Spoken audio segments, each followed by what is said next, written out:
Hello there, it's Sarah from Paper Lovely. Thanks for joining me today. I'm back with part 2 of my 10 cards 1 kit using the Simon Says stamp July 2019 card kit. If you missed the first 5 cards, you can check those out in the video that I posted yesterday. So I am jumping right into card number 6 here. I have trimmed down this pattern paper to 4x5 1/4, and I've used some of my post-it tape to line that up on the top of my card base. And then I've grabbed a square frame die. This is from the MFT square shaker set. This comes with a square as well as a frame to go around the outside of it. I'm just using the inside square. I have positioned that and then run my card through open so that it cut the square in the same position on my pattern paper as well as the top layer of my card base. So I'm going to be creating a spinner card here. I grabbed some fishing line and I'm using a double layer of that. So I just sort of put that into a circle and loop it around and stick it here using some Scor-Tape. I've got a little bit at the top of the frame, a little bit below, and then a line just to give it a little bit more stability going down the bottom portion underneath that frame. I have got some of my pre-colored and cut little bumblebees here. I'm going to use the one with the glasses. He was my favorite. And I'm layering this here because I wanted to bend up the wings on the top layer. This is going to give this a little bit more heft when it spins, and also it allowed me to have that little bit of flutter with that top layer of wings there. So I'm going to do the same thing for the back here. These don't line up perfectly, but they're awfully close. There's just a little bit of white sticking off on one edge, and I was just fine with that. So I've got my 2 layers here, and I forgot. I was just going about sticking everything together and then realized, no, you have to place those together around the fishing line in order for it to spin. So I've got my line in place there, and I wanted to flip this over, so I'm just grabbing some leftover pieces. I actually pulled them out of my scrap bin. These were backing from some of my foam tape. So I'm just placing that over the Scor-Tape, and then I will lay down my fishing line on top of that bottom bumblebee, and I'm going to place the top one down here right on top. So I'm going to sandwich those with the fishing line in between. And then I'll be able to spin that around once it dries, and it's going to give this really great movement to the card. So now that I've got that in place, I'm going to add a layer of foam tape. This is just going to give the front a little bit more stability since I have trimmed out that square from the top there, and then it'll also give me a little bit more of space that when I twist up this bumblebee, he's going to sit really nice and flat with my card base. So I've done just 1 layer here. I've used a mix of the 1/2 inch and the 1/4 inch foam tape, again going around the edges when I placed in that 1/4 inch foam tape to make sure that it's nice and sturdy around the opening of my square. I'm going to peel away this backing, and then I will go ahead and place this down on top of my card base, being really careful to make sure that I have got those squares lined up as best as I can.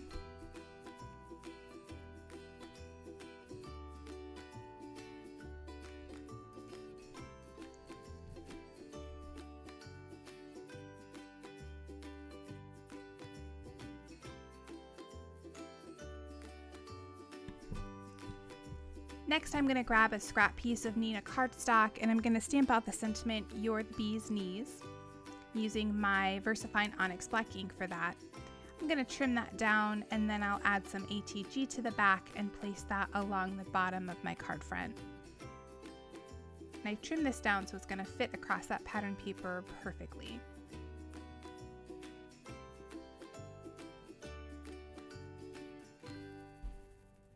Now I didn't want my sentiment to stick out through my square opening, so I'm going to stamp that a little lower than usual.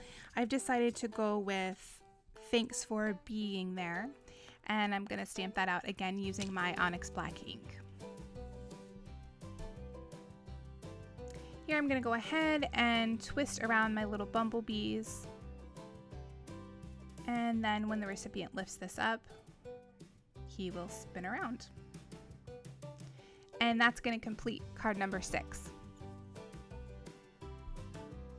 So here for card number 7, I'm going to create a slider card. I have grabbed one of the little rectangles from the Blueprints 32 frame kit. This is from MFT. And I'm going to go ahead and place this down. I'm just using my ruler there to make sure that's nice and straight, and then I'll add some post-it tape to hold that in place. I've run that through my die cutting machine, and that's going to be where I place my sliding element. But I wanted to have the background have that honeycomb in it instead of looking the solid white when I pull. You'll understand this a little bit better as we move along. So I've grabbed some scrap. This is not exactly the same pattern paper, but it blends fairly well. And I've lined that up here, trying to get my hexagons as lined up as best as I can. I've added some Post-it tape to hold that in place on the front, and then added some ATG just to that little piece along the backing there. So you'll see I'm going to peel this up. So now I've got that stuck down. It's going to be where I need it to be when I place down my top layer. So I've got this other piece of gray cardstock. This is Paper Tray Ink Smoky Shadow, and it measures roughly 1/2 inch. That's going to be my slider element. And then I've got my foam tape here. So around that slider, I am placing that foam tape fairly close, but leaving probably 1/8 inch on either side so that this will slide really easily. And then I just went ahead and filled in the rest. I'm going to go ahead and place this down, again, doing my best to make sure that this is lined up with that bottom pattern paper that I've already placed. I'm trying to keep those hexagons looking as normal as possible, even though they are a little bit darker. And once I'm happy with that, I'll go ahead and press that down. Add in my little slider there. Now at the moment, this would slide in or out either end, but once I get my pop dot there, that's gonna sort of act as my stopper so that this won't come all of the way out. I'm gonna take these love bees here and I'm gonna trim them apart right in the middle. Then I'll add some pop dots behind. So I'm going to use the smaller pop dots here because I want to place this on either end of that channel that I've created. I want to make sure that that's going to slide really easily and nothing's going to get stuck. So here I'm working on lining everything up.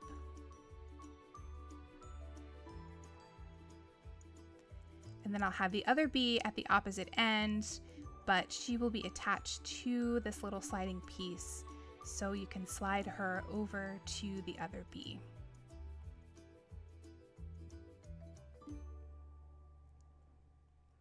So at this point, I wanted to add some little movement lines there just to give a little more interest to that gray cardstock. So I've grabbed my white Signo Uni-Ball gel pen, and I'm just going to add some little dash lines going all the way across that gray cardstock.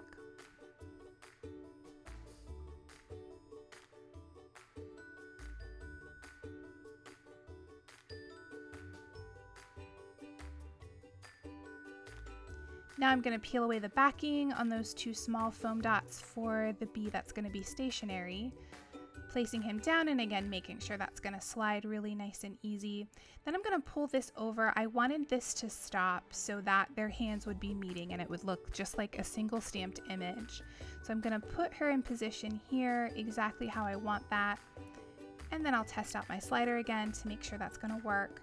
Now I wanted to give her a little bit of extra stability, so I'm going to take another pop dot and place a large one underneath her head, but I am going to leave the backing on it, so it's only going to be sticky on the side where I'm placing it on the bee. That way this will give me a little bit more stability, but I won't have to worry about this sticking on anything as it slides along. And there you can see how that's going to work. Just making sure everything's lined up. These are some of my favorite cards to make. So here I've grabbed some more of that smoky shadow cardstock, and I'm gonna go ahead and stamp out the sentiment, "We belong together." I'm gonna heat emboss this, so I'm again using my Versamark clear embossing ink, and then I will use my Simon Says stamp fine detail white embossing powder on that. I've gone ahead and trimmed that down into a rectangle, and I'm going to add some foam tape behind there. Then I'll go ahead and place that at the top towards the center.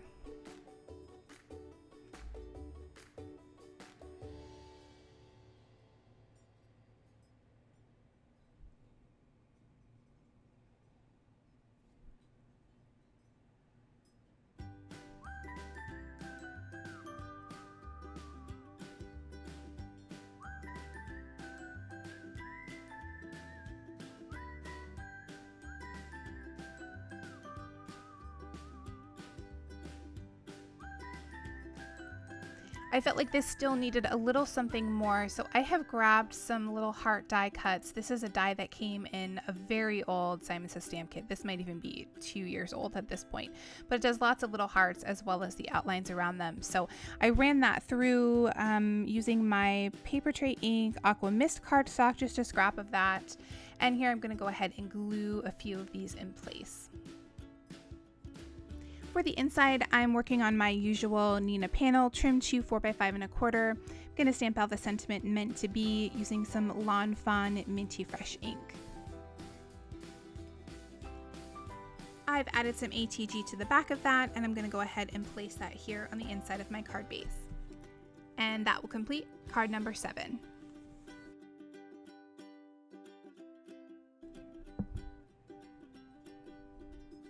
So here for card number 8, I'm going to use a piece of this striped pattern paper. This is actually from the front of the packaging that the pattern paper came in. And I've just trimmed off the section of that. Here I've grabbed some of the honeycomb pieces from the stamp set, laid those out, and I'm going to stamp those directly on the top of my card base using my VersaFine Onyx Black ink.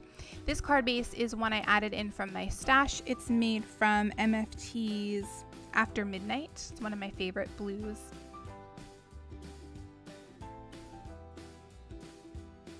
And then here I'll grab that striped pattern paper, add some ATG to the back, and I'm going to layer that on top of my stamping.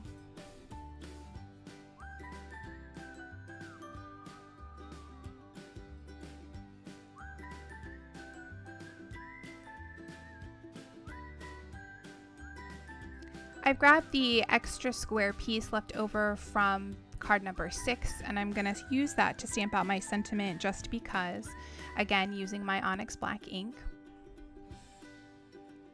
And then I've trimmed that down just slightly. Here I want to make sure I get this in exactly the right place, so I'm going to use my pencil just to go around the corner there so I know where to place this back down. I've added some of my art glitter glue here, and I'll place that down on top. Then I'm going to grab 3 of these little bees, and I'm going to add just sort of a triangle of glue, leaving the wings so that I can actually bend those up to give a little bit of dimension once everything is stuck down nice and tight.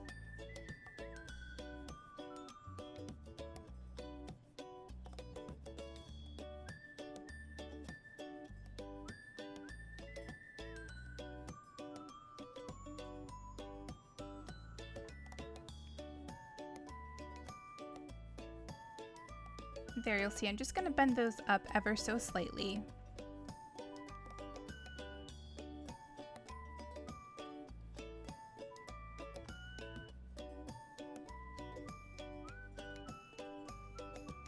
Then I still felt like I wanted a little something more on those, so I grabbed my Nuvo glitter pen. I'm just going to run that over all of their little wings. For the inside, I'm keeping this pretty simple. I've got my Nina panel trimmed to 4x5 1/4, and then I grabbed one of those little swirl trails, and I'm going to stamp that out using my Lawn Fawn Minty Fresh ink. I've added some ATG to the back of that, and I'll place that here on the inside of my card base. And that will complete card number 8. For card number 9 here, I'm keeping things pretty simple. I've grabbed this black and white striped pattern paper, and I'm going to use a little piece of that paper tray ink Harvest Gold cardstock again. I've gone ahead and laid that out, but I'm going to stamp this swirl across the pattern paper, and I want that to run underneath the Harvest Gold stripe. So I'm again using my VersaFine Onyx Black ink for that, and then I've placed the stripe down again, and I'm going to stamp out the sentiment, "Things will be okay." I'll add some ATG to the back of that, and then I'll place that here on top of the pattern paper.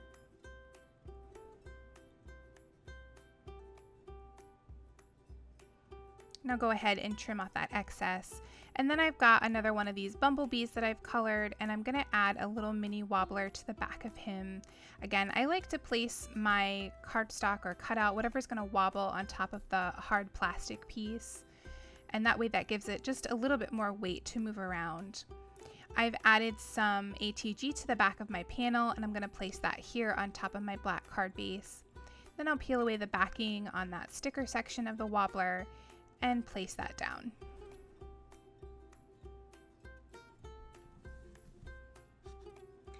For the inside, I'm working on a Nina panel trimmed to 4x5 1/4, and I'm going to stamp out the sentiment "Be Yourself." I'm going to color this in with some of my Copic markers, so I'm stamping this with Memento Tuxedo Black ink. I'll add some ATG to the back of that and place that here on the inside of my card base.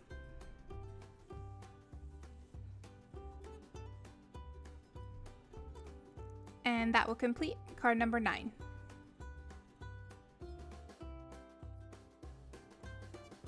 For card number 10, I wanted to use that mommy to be sentiment, so I've grabbed this honeycomb pattern which fades from blue into black and trimmed that down to 4x5 1/4. And I'm going to start here by stamping out this little heart with the baby bee on it, and I'm using my Onyx Black ink for that. I went ahead and added some ATG to the top of my card base, and I'll go ahead and place that down. I next then decided that I wanted to add in some of these leftover hexagons from the previous set of 5 cards. I had a bunch of these laying around, and I thought it would add some nice movement to add a line of these going from the top to the bottom. So I just played around until I got something that I was happy with, and I'm going to place each of these down using just a small dot of my art glitter glue here. I will also go ahead and take that little mommy bee, which has the hand sort of over the stomach, and I've added some pop dots to the back of her, and I'll place her down right on top of that dot at the end of that heart. For the inside here, I'm on a Nina panel trimmed to 4x5 1/4, and I've stamped out the sentiment mommy to be using my Lawn Fawn Minty Fresh ink. There you see I also created a little banner using some leftover, this is that Harvest Gold from Paper Tray ink, and I stamped sweet on top of that, added some art glitter glue to the back and placed that up towards the top on the front. Here I've again added art glitter glue to the back of my inside panel, and I will go ahead and place that down. And that will complete card number 10. Here are a few close-ups of the finished cards. In the description box below, you'll find my blog post, which has additional photos and links to the supplies I used. If you enjoyed the video, please leave me a comment or a thumbs up and subscribe for more. Thanks again for watching, and I'll see you in the next video.